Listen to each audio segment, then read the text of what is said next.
When an old Justice Leaguer with a checkered past ends up breaking bad all over again, will it end up testing the forgiveness of the Man of Steel? Well, let's hop into the pages of Action Comics issue number 1082. The kickoff to a brand new arc courtesy of award-winning writer John Ridley. So then as we join the book, it's a regular sunny day in Metropolis. Barbers are barbering, vloggers are vlogging. It's the kind of day where it seems like nothing could go wrong until it does. The area is rocked by a massive earthquake that ends up trapping and injuring several people. Luckily, Superman is on the scene to make the save and uses heat vision to destroy a bunch of the falling debris. Who's responsible for this? Well, none of it is a natural disaster. In fact, this is the work of Major Disaster, a former villain turned hero and member of the Justice League. This guy is actually an old Gil Kane creation, one we haven't seen in a very long time. I always liked him. I dug his outfit. You know, I'm a sucker for a nice long coat. Today is not a good day at all for Paul Brooks. It seems that he was caught in the act trying to rob a bank, and when he activated his natural disaster powers, he accidentally killed a guy.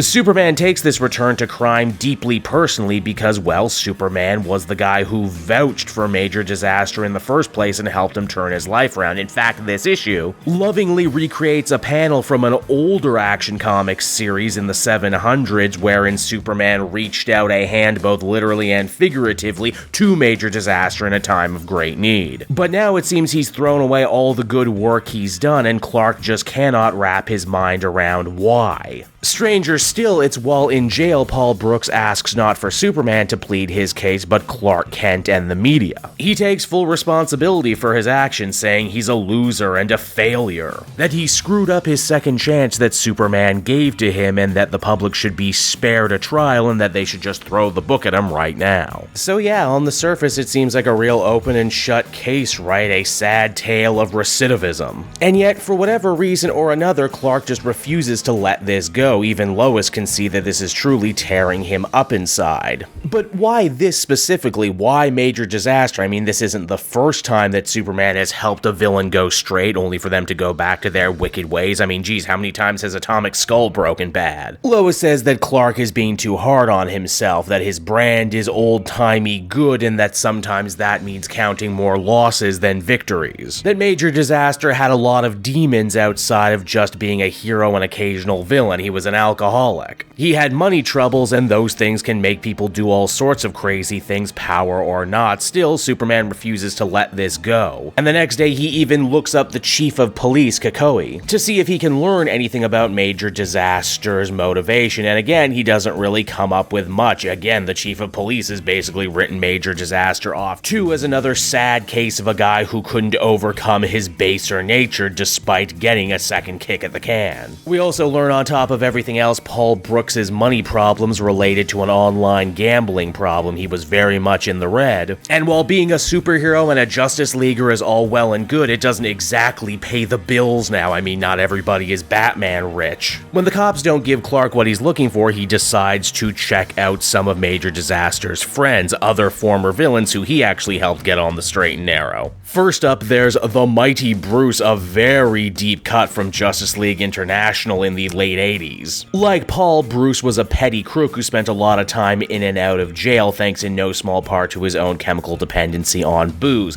Eventually, though, he did turn it around, though, saying that he stopped liking the person he was when he drank. Well, Major Disaster, on the other hand, well, he could just never say no to a drink, no matter how his life was going, good or bad. Perhaps the best insight that Mighty Bruce offers is that he had actually seen Major Disaster a few weeks before this botched bank robbery. He seemed like everything was okay. Maybe he had everyone fooled, but maybe there was something else going on. After that, Clark decides to look up Aubrey Sparks, aka Scorch, another mostly forgotten fire-based Superman villain from the early 2000s. Man, the deep cuts in this one are coming fast and furious, aren't they? Scorch not only knew Major Disaster, but in fact their life stories kind of reflected one another. Superman gave her a second chance too and offered her the chance to join the Justice League, but she ended up turning him down. Now she's just working a regular day job and trying not to reoffend. She's really mad at Paul for what happened, but she also says that regular people like Clark will never truly understand the pressure that comes with having meta powers. It's basically like having one giant evil devil on your shoulder at all times. It's hard to live right, to scratch and save and claw with a normal job when you know at any moment you could just use your powers to get everything you ever wanted super easy. Easy money, money is its own addiction after all, right next to the booze. And overall, Scorch thinks that was Major Disaster's ultimate downfall, chasing easy money. That's 3 interviews down now, and sadly Clark feels no better than when he started. Everywhere he went, people assumed that he was writing one of those society is to blame articles on Major Disaster, and while he didn't want to do that, the evidence just seems to keep telling him the same story over and over again. Paul Brooks broke bad for really no good reason, or maybe for several good reasons depending on who you ask. Maybe there truly is no greater threat, no greater conspiracy, or no greater secret to unlock here. In fact, Clark, as he talks to Lois, is just about ready to end the whole entire thing, but as he walks home that night, he ends up getting jumped by a mysterious hooded individual who attacks him with a meta weapon capable of hurting Superman, meaning that maybe Clark actually is onto something and there is actually a darker secret as to why Major Disaster did what he did, but I guess we'll have to check out the next issue to find out the answers to those and other questions. And so that was Action Comics issue number 1082, everybody, and overall I gotta say I was surprised by this issue. I wasn't expecting to have such a serious and adult meditation on recidivism just dropped into my lap like this, but then again, hey, this is John Ridley we're dealing with, and with him you always gotta expect the unexpected. More than anything, I think I'm super surprised that this ended up being such a strong Clark Kent-centric story where we get Superman at the beginning and then basically nothing but Clark for the rest. You don't get a lot of stories like this. You know, Clark the journalist desperately looking to find the truth, chasing down leads and trying to be a good and fair journalist. Honestly, it's a nice change of pace, especially from the last big long 12 issues of very Superman-focused material from Mark Waid. The art is actually really solid on this one too. Again, a big improvement from that last weekly series. Hats off to Inaki Miranda. Can't say I was really familiar with his work before I picked this one up, but I'll definitely be paying closer attention moving forward. Now, I fully admit that I may be an easy lay for this material and that this story and this arc probably isn't going to be for everyone. For one, it's built around some real major DC comic deep cuts. In fact, I wouldn't be surprised if there's a whole generation of my viewers out there who have no idea who Major Disaster is and why they should even care. It's also a very dry, very verbose story about a journalist trying to do his due diligence. Again, I enjoy that kind of thing, but I know it's not everyone's cup of tea, especially for a book called Action Comics. This one's pretty light on it. Still, though, I appreciate a good conspiracy mystery, and I want to give John Ridley all the credit in the world for trying to do something different with Superman. Overall, I think I'd feel comfortable giving this one a 7 out of 10, and I'm definitely interested to see what the next issue holds.